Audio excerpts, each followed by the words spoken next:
Hi again.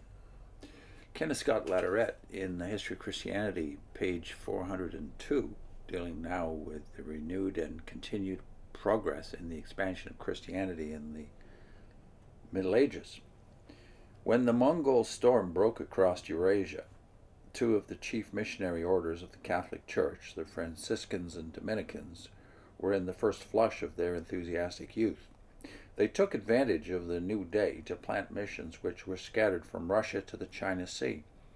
In the Mongol domains in Russia, the rulers, as we have seen, were religiously tolerant.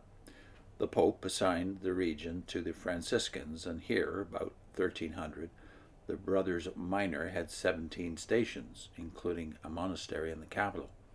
Converts were made, among them members of the reigning family. The friars accompanied the nomads on their wanderings, preaching and administering the sacraments. Several bishoprics and 2 archbishoprics were created. In Persia, under the Mongols, both Franciscans and Dominicans, principally the latter, were present. There were a Latin archbishopric and several bishoprics.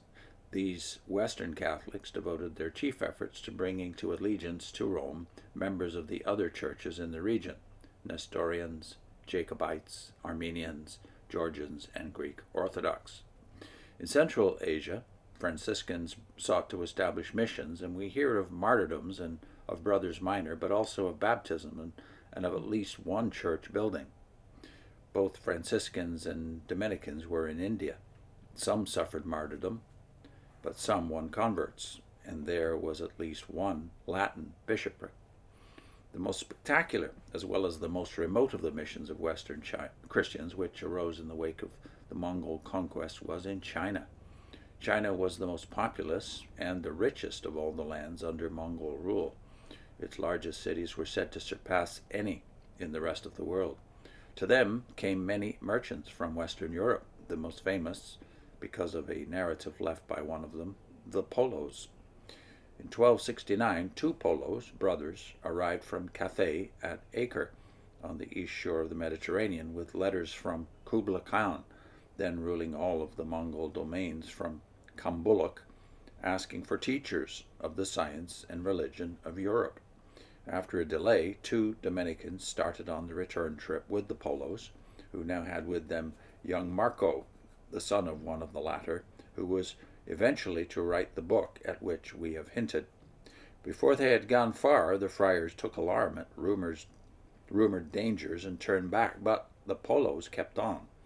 In 1278, a report that Kublai Khan had been baptized stimulated the Pope to start a group of 5 Franciscans toward China. But what happened to them, we are not told.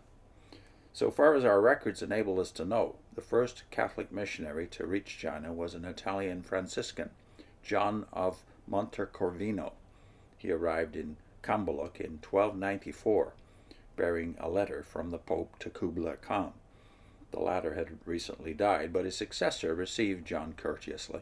John encountered bitter opposition from the Nestorians, who were powerful at court, but he remained, and by 1305 had built a church, had won about 6,000 converts, and had translated the New Testament and Psalter into what he described as the language and character which is in most general use among the Tartars. By 1306 he had completed a second church at Cambaluc. Letters from John telling of these successes reached the papal court and caused something of a sensation. To reinforce him, the Pope appointed 7 Franciscans and created them bishops with authority to consecrate John as archbishop. Of the 7, 1 either did not leave Europe or soon turned back, and 3 died on the way. So long was the journey, and so formidable the hardships. From time to time, other Brothers Minor came, and missions were established in several cities. So far as we know, the last medieval missionaries to reach China were a party led by a papal legate which arrived at Cambaluc in 1342 and reported to the papal court on its return in 1353. Next time, missions to Muslims in North Africa and Western Asia. I'll put in a link to something about China and the missionary efforts, the Protestant mostly missionary efforts of the mid-19th century. The Chinese super cult, which turned into the Taiping Rebellion, in which at least 20 million Chinese died. See you next time.